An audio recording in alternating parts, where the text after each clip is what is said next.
अस्सलाम वालेकुम students.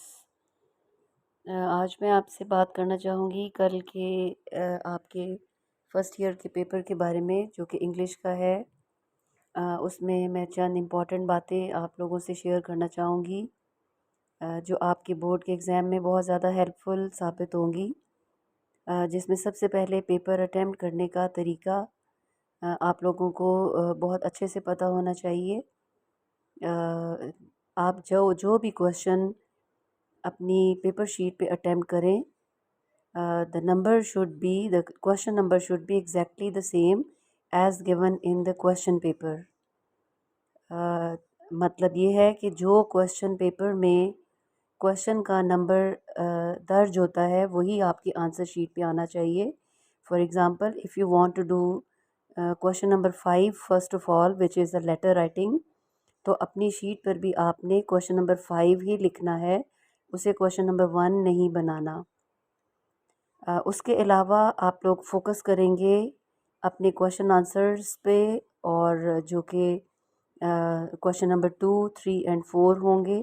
Question number 2 आपका जो सेक्शन 1 है सब्जेक्टिव पेपर का, वो लेसन्स में से क्वेश्चन आंसर्स होंगे।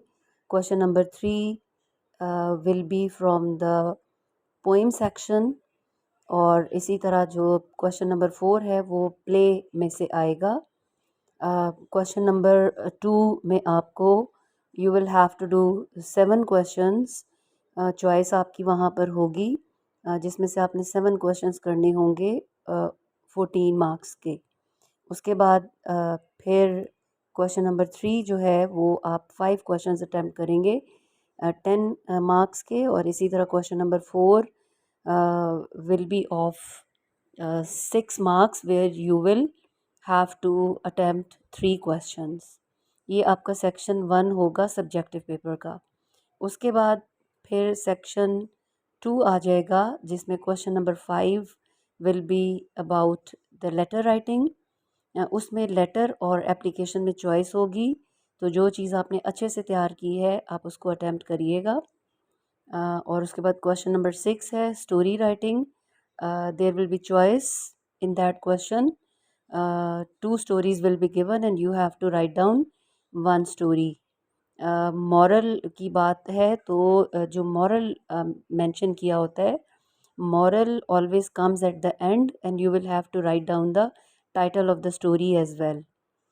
और उसके बाद जो सबसे इम्पॉर्टेंट चीज़ मैं आप लोगों को बताना चाहती हूँ वो है question number 7। It consist of 3 parts A, B and C. एक चीज़ आप लोग लर्नर्स याद रखेंगे कि क्वेश्चन नंबर 7 आप जहाँ भी अपनी पेपर शीट पे आंसर शीट पे अटेम्प्ट करेंगे, उसमें आपने ध्यान रखना है कि क्वेश्चन नंबर 7 आप इकट्ठा करें, मींस उसका ए बी सी पार्ट इकट्ठा हो। ये ना हो कि क्वेश्चन नंबर 7 का ए पार्ट अगर आप कर रहे हैं तो फिर आप क्वेश्चन नंबर 2 कर लें और फिर क्वेश्चन नंबर 7 का बी पार्ट कहीं अलग से हुआ हो। It does not leave a good impression. इसलिए क्वेश्चन नंबर 7 जब आप अटेम्प्ट करें तो ए बी सी पार्ट उसके एक साथ करें। जो उसका ए पार्ट होगा वो है एक्सप्लेन द स्टैंजा और the lines, following lines with reference to the context. जो इसका बी पार्ट है वो पंक्चुएशन होगी, और सी पार्ट है पेयर ऑफ वर्ड्स। और इसी सेक्शन 2 का last question will be question number 8 जो कि ट्रांसलेशन होगी, यानी आपका पैसेज, ट्रांसलेशन पैसेज आप का आपकी बुक से लेसन्स में से लिया जाएगा ऑफ 15 मार्क्स, और आपने उसको उर्दू में ट्रांसलेट करना होगा। तो ये आपका पेपर है। इसी तरह जो आपका ऑब्जेक्टिव पेपर है विच इज़ ऑफ 20 मार्क्स, वो आपने बहुत ध्यान से करना है। फर्स्ट 10 मार्क्स जो है वो सिनोनिम्स आपने करने होंगे, और वो लेसन्स में से, पोएम्स और प्ले में से होंगे। और आफ्टर दैट इसका क्वेश्चन नंबर 1 का जो बी पार्ट होगा वो एमसीक्यूज़ होंगे। एमसीक्यूज़ भी लेसन्स, पोएम्स और प्ले में से होगा। और इसका जो लास्ट पार्ट होगा फॉर्म्स ऑफ द वर्ब्स, ये जनरल होती हैं। तो ये आपका ऑब्जेक्टिव पेपर होगा जो आपने बहुत ही ध्यान से करना होगा, सोच समझ के करना होगा, this is all about your paper. Wish you all the best for your tomorrow paper.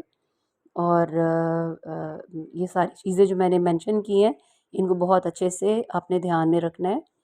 और क्वेश्चन नंबर 7 का जो ए पार्ट है उसके बारे में मैं एक टिप और देना चाहूँगी कि क्वेश्चन नंबर 7 का जो ए पार्ट है रेफरेंस टू द कॉन्टेक्स्ट वाला, उसमें आपने रेफरेंस को बहुत ही ध्यान से लिखना है. पोइम का टाइटल और फिर पोइटस या पोइट का नाम वो सही तरह से आपने लिखना है. तो आपका ये क्वेश्चन बहुत अच्छे से अटेम्प्ट हो जाएगा. Thank you.